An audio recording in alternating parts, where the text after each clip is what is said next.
한 해를 마무리하기 위해서 분주하게 움직인 것이 얼마 되지 않은 것 같은데 벌써 새해가 시작되고 4일이라는 시간이 지나갔습니다. 시간은 멈추지 않고 계속 흘러갑니다. 흘러가는 그 시간 속에서 우리가 행한 것은 우리의 작은 기억으로 남게 됩니다. 반대로 아무것도 우리가 하지 않아도 시간은 계속적으로 흘러갑니다.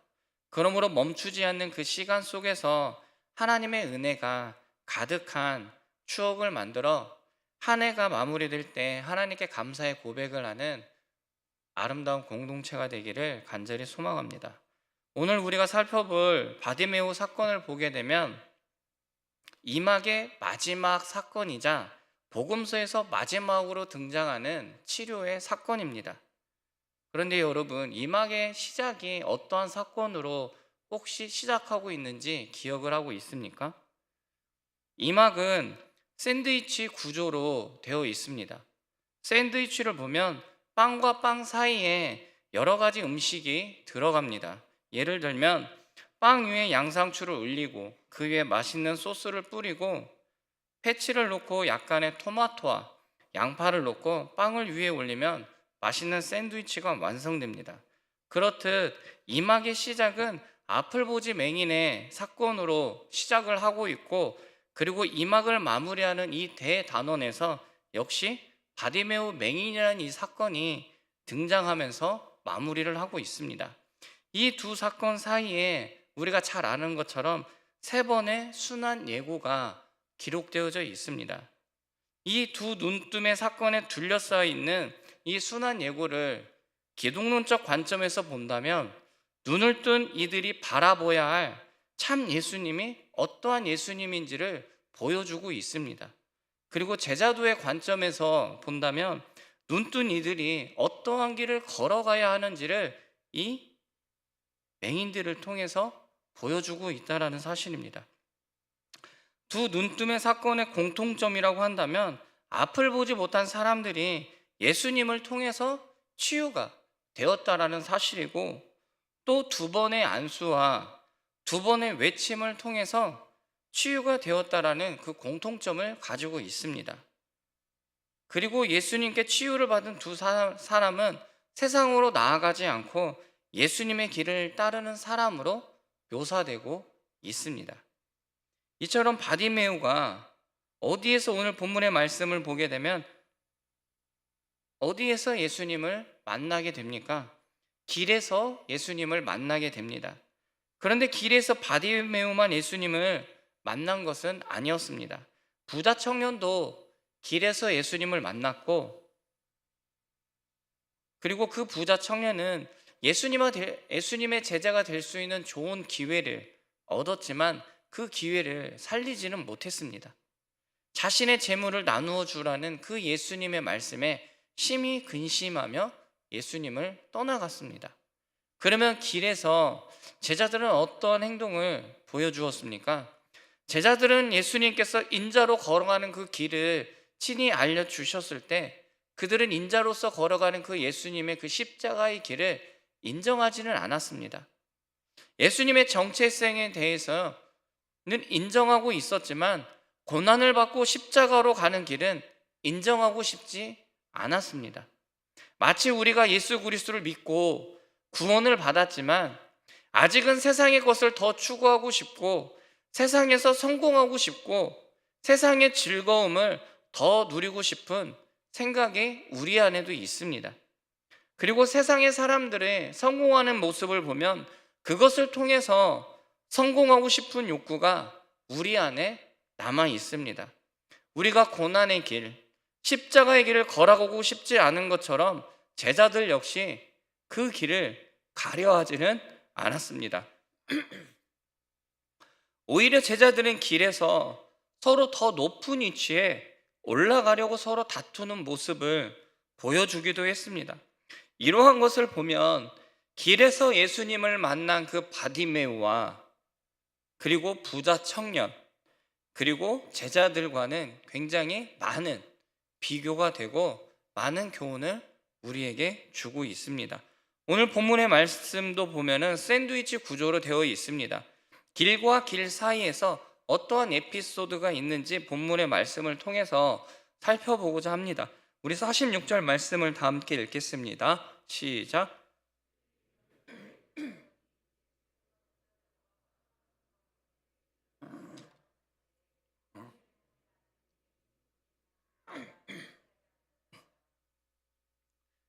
예수님과 바디메오가 만나는 장소는 여리고입니다.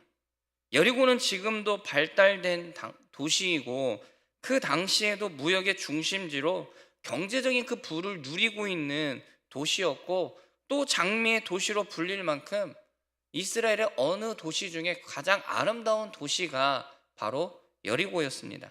그리고 이 여리고는 예루살렘을 중심으로 북동쪽으로 20km 정도 떨어진 위치에 있었고, 사해 북쪽으로는 대략 16km 정도 떨어진 유대 사막 내 오아시스에 자리 잡고 있는 곳이 바로 여리고였습니다.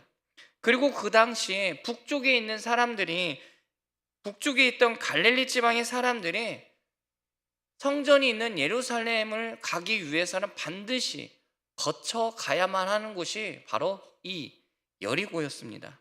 그래서 절기가 되면 많은 순례자들이 이 여리고에 모여들기도 했습니다. 46절의 말씀을 보게 되면 조금 특이한 점이 있습니다.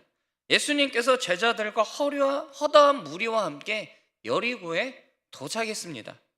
그런데 예수님께서는 도착한 지 얼마 되지 않은 것 같은데 바로 여리고를 나가시려고 합니다. 이 문맥만 보면 예수님께서는 아무 일도 하지 않으시고 빠른 속도로 여리고를 지나가시려고 하는 것처럼 보입니다. 예수님의 발걸음이 급해진 그 느낌을 받을 수가 있습니다. 아마도 예수님의 이러한 그 태도의 변화는 이미 우리가 앞에서 살펴보았던 것처럼 예수님은 십자가의 길을 걸어가고 있습니다. 예수님의 그 직접적인 태도의 변화는 목적지인 그 예루살렘에 가까이 왔기 때문에 예수님께서 태도를 보이고 있는 것 같습니다. 이 급해진 예수님의 그 여정에 한 사람이 등장하고 있습니다. 바로 바디메오입니다. 소경 바디메오가 등장하고 있는데요, 마가복음에서 치료를 받는 사람 중에 유일하게 이름을 알려주고 있습니다. 아마도 복음서를 읽고 있었던 그 1세기 독자들은 이 바디메오를 잘 알고 있었던 사람인 것 같습니다. 이 바디메오는 앞을 보지 못할 뿐만 아니라 또 성경을 보면 거지라고 언급하고 있습니다. 당시 유대 사회에서 맹인이거나 거지인 사람은 사회적으로나 종교적으로 가장 버림받은 사람들 중에 하나였습니다. 복함에 따르면 그리스 로마 문학에서도 거지가 등장인물로 나오는 것은 굉장히 드물다고 말하고 있습니다. 거지의 이름까지 언급되는 경우는 거의 없다고 봐야 합니다. 그리고 실제로 우리가 역사책을 보아도 중요한 사건에 등장하는 사람은 권력을 가진 사람이거나 부자가 대부분 등장을 합니다. 그런데 복음서 기자는 아무도 주목하지 않는 그 한 사람을 등장시키고 있습니다. 그리고 이 사람이 어디에 있습니까? 길가에 앉아 있습니다. 즉 예수님께서 지나는 그 길목에 앉아 있다고 복음서 기자는 우리에게 설명하고 있습니다. 아마도 그가 길가에 앉아 있었던 것은 그의 그 삶과 무관하지는 않은 것 같습니다. 왜냐하면 앞을 보지 못하는 사람은 일할 수가 없기 때문에 사람들이 많이 지나가는 그 길목에 앉아서 구걸해야 삶을 살아갈 수 있었기 때문이죠. 그리고 그 길가에서 그는 어떠한 소식을 듣게 되냐면 예수님께서 그곳을 지나간다는 그 소식을 듣게 됩니다. 그리고 그 소식들 중에서는 예수님께서 많은 이적들을 행하셨다라는 것, 사람으로서는 할 수 없는 놀라운 이적과 기사를 행하셨을 뿐만 아니라 그의 가르침에는 서기관들과 같지도 않고 놀라운 지혜가 나타났다라는 것을 그는 그 길가에 앉아서 사람들에게 소문을 통해서 듣고 있었다라는 사실이죠. 예수님은 많은 기적을 행하셨다는 것을 들었기 때문에 다른 사람의 눈치도 살피지 않은 채 오직 예수님께서 자기를 불쌍히 여겨달라고 큰 소리를 지르게 됩니다. 그 내용이 47절의 말씀입니다. 47절의 말씀을 보게 되면 나사렛 예수시란 말을 듣고 소리질러 이르되 다윗의 자손 예수여 나를 불쌍히 여기소서 하거늘.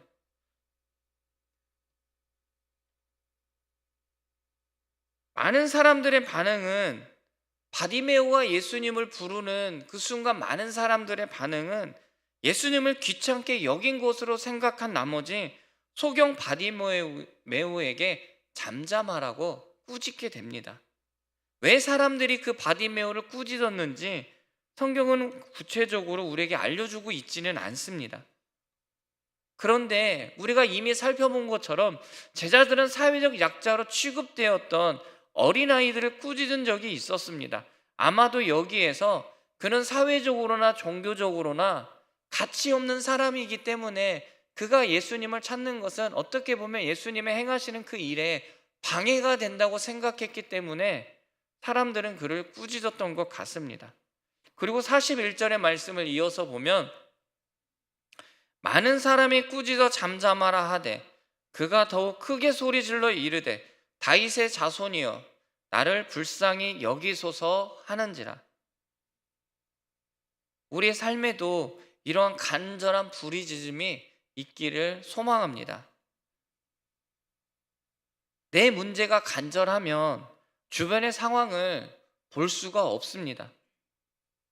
왜 그러냐면 주변의 상황보다 지금 내가 가지고 있는 그 문제가 너무나 크기 때문이죠. 지금 바디메오의 상황도 똑같습니다. 어떻게 보면 가장 중요한 순간이고 그 순간을 살려야만이 그는 예수님을 통해서 그토록 보고 싶은 눈을 열 수 있는 유일한 순간이었기 때문에 다른 사람의 그 방해에도 불구하고 계속적으로 예수 그리스도를 부른 것입니다. 그리고 예수님은 이 간절한 부르짖음에 응답을 하십니다.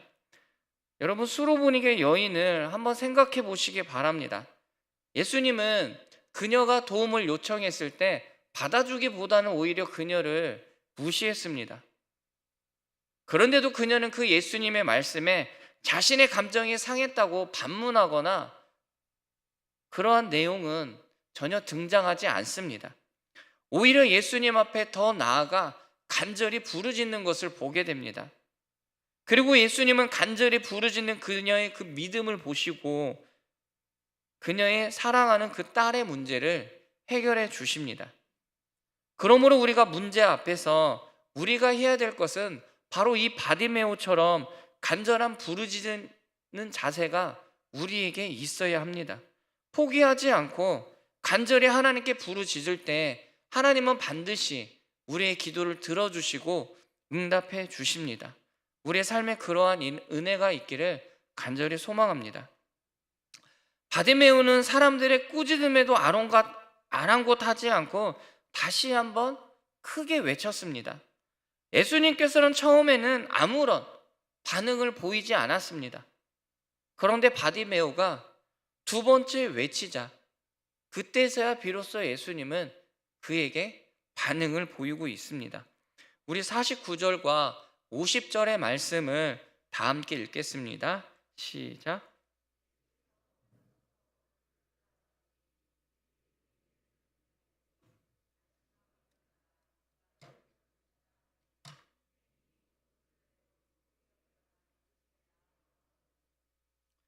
예수께서 머물러 서서 그를 부르시고 그들이 그 맹인을 부르고 안심하라고 말합니다. 그리고 잠잠하라고 했던 그들이 예수님께서 너를 부른다고 또한 알려주고 있습니다. 예수님은 무리를 가르치면서 지금 바디메오를 부르신 것이 아닙니다. 많은 인파 속에서 그의 간절한 그 부르짖음에 예수님은 응답하고 있는 것입니다. 그리고 맹인은 앞을 보지 못하는 사람이지만 그에게 특별한 재능이 있었습니다. 그 특별한 재능은 상대방의 말을 경청하는 자세였습니다. 그는 거지이면서도 사람들이 많이 지나가는 그 길목에 앉아서 구걸하면서 삶을 살아가고 있었지만 그곳에서 사람들이 하는 말을 자세히 듣고 있었습니다. 그래서 예수님의 정체성에 대해서 올바르게 인식하며 다윗의 자손이여 라고 부를 수가 있었습니다. 그리고 예수님께서 그를 부르실 때 즉각적으로 반응하며 자신이 가지고 있던 겉옷을 버려두고 그는 예수님을 따르게 됩니다. 제자들은 예수님의 부르심 앞에 어떻게 예수님의 부르심 앞에 반응을 했습니까? 자신들의 직업을 버렸습니다. 그물을 버려두고 예수님을 쫓아갔습니다. 그리고 사랑하는 가족을 버리고 예수님을 따라갔습니다. 그런데 바디메오는 자신의 겉옷을 버리고 예수님을 따라갔습니다. 그의 겉옷은 어떻게 보면 그에게 전 재산일 수도 있습니다. 출애굽기 22장 26절의 말씀을 보게 되면 내가 만일 이웃의 옷을 전당 잡거든 해가 지기 전에 그에게 돌려보내라. 이 말씀에 근거하면 그의 겉옷은 전 재산입니다. 그래서 채권자라고 할지라도 겉옷만큼은 빼앗아 갈 수가 없었습니다. 그리고 겉옷은 옷으로만 사용된 것이 아니라 잠을 잘 때 추우면 이불을 대신해서 사용을 하기도 했습니다. 그 겉옷을 버리고 달려갈 정도로 이 바디메오는 예수님을 만나기를 간절히 원했다라는 것을 알 수 있습니다. 이러한 이 바디메오의 그 행동을 보시고 예수님은 그에게 무엇이 필요한지를 물어보십니다. 우리 51절의 말씀을 함께 읽겠습니다. 시작.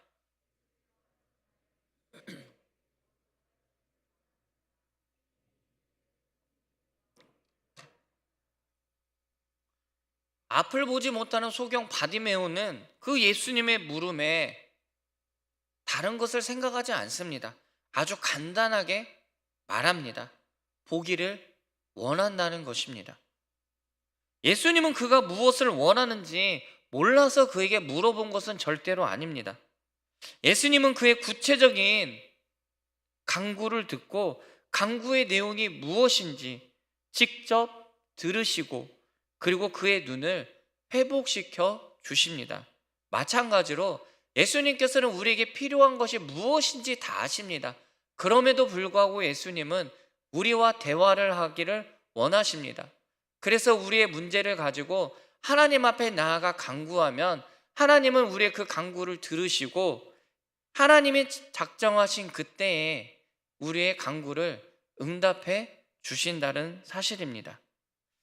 이 마가복음에서 보면 그의 눈을 구체적으로 어떻게 고쳐주셨는지 자세하게 나오지는 않습니다. 그런데 마태복음의 말씀을 보게 되면 예수님께서 그 소경의 눈을 만져주셨다고 기록하고 있습니다. 그리고 예수님께서 그 바디메오의 믿음을 보시고 그의 눈을 회복시켜 주셨다고 마태는 기록하고 있습니다. 성경을 보면 바디메오가 예수님이 어떠한 분이신지를 정확하게 알고 있었다고 말하기는 어렵습니다.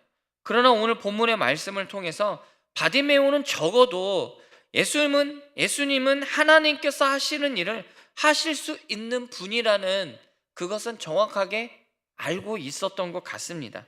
그리고 믿었습니다.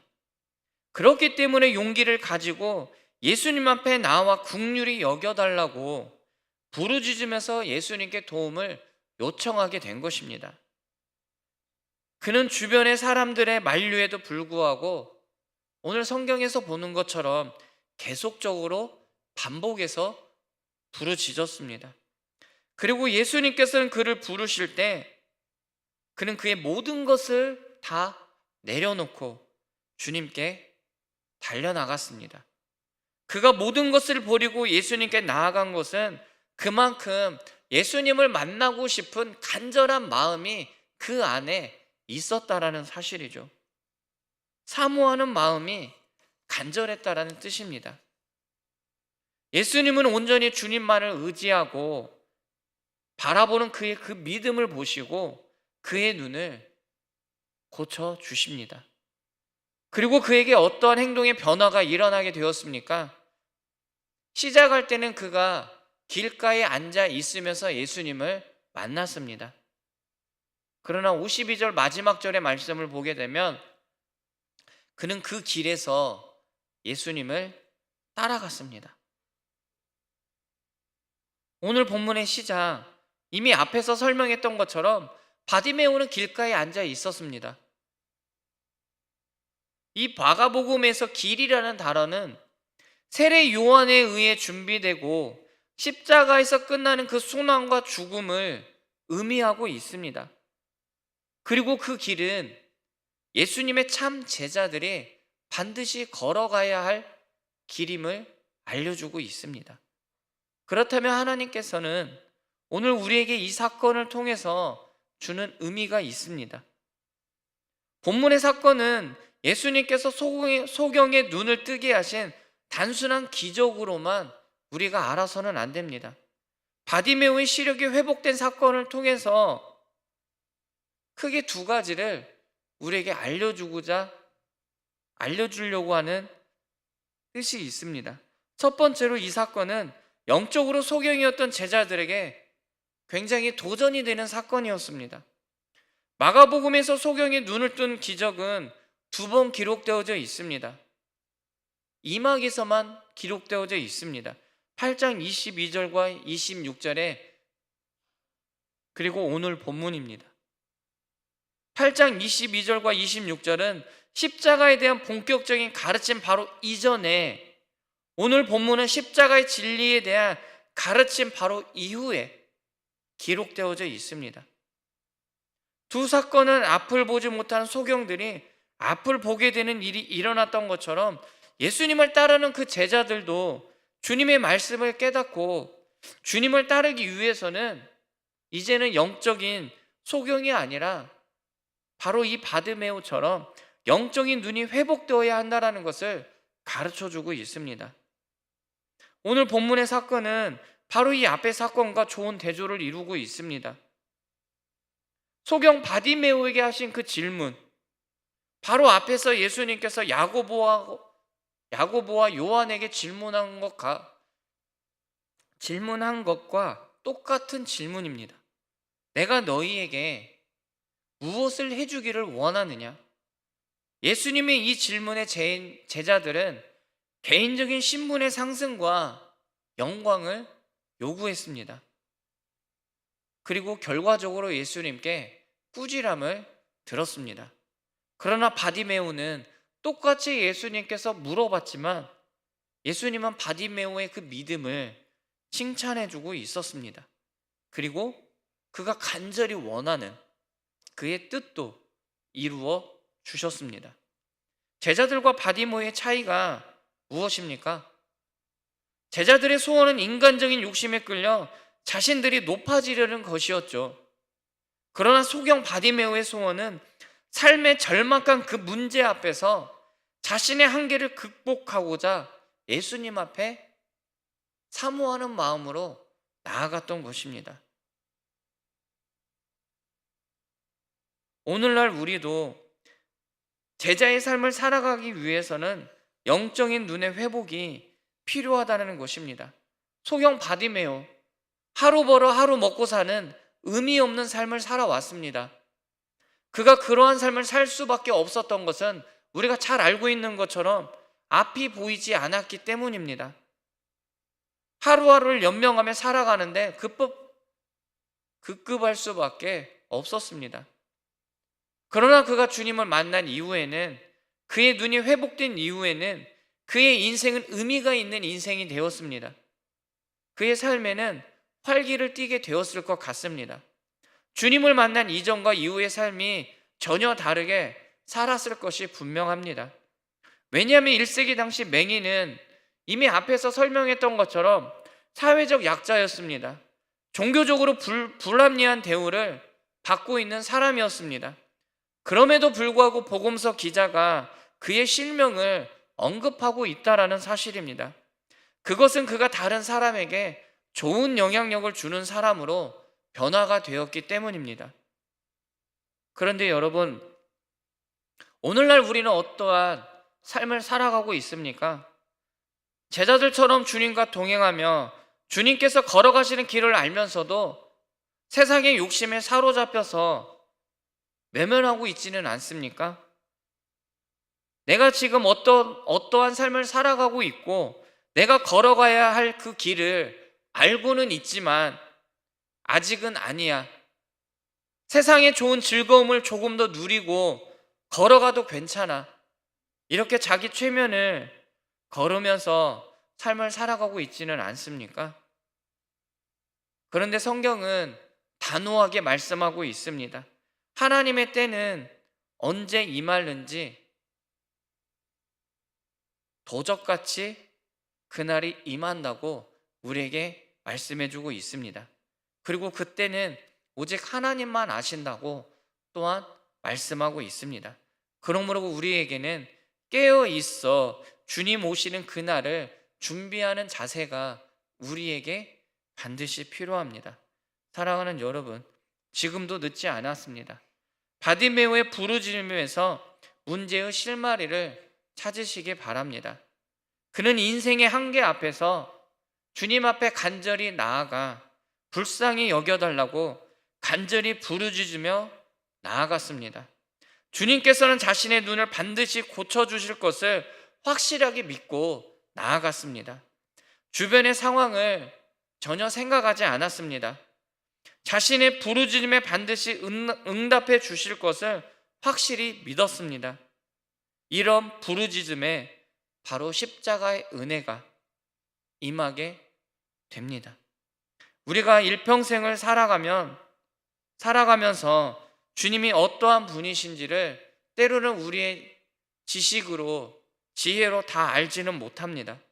그러나 중요한 것은 우리가 삶을 살아가면서 한계를 경험하게 될 때 오늘 바디메오처럼 주님, 저를 불쌍히 여겨 주십시오. 하나님의 은혜로, 십자가의 은혜로 이 힘들고 어려운 상황을 이겨나갈 수 있도록 인도하여 주옵소서라고 간절히 부르짖는 우리의 삶이 되길 바랍니다. 그때 주님께서 우리의 힘든 상황 가운데 개입하여 주시고 우리의 한계를 극복하게 하시며 우리의 영적인 눈을 뜨고 주님만 바라보고 갈 수 있도록 우리의 길을 인도해 주십니다. 사랑하는 여러분, 맹인 바디메오의 주변에도 많은 사람이 인생의 문제를 가지고 있었을 것입니다. 그러나 그 수많은 사람 중에 오직 한 사람, 이 바디메오만 인생의 문제를 해결받았다라는 사실을 기억하며 자신의 십자가를 지고 예수님을 따라가는 복된 삶이 되길 주님의 이름으로 축복합니다. 우리 다 함께 오늘 주신 말씀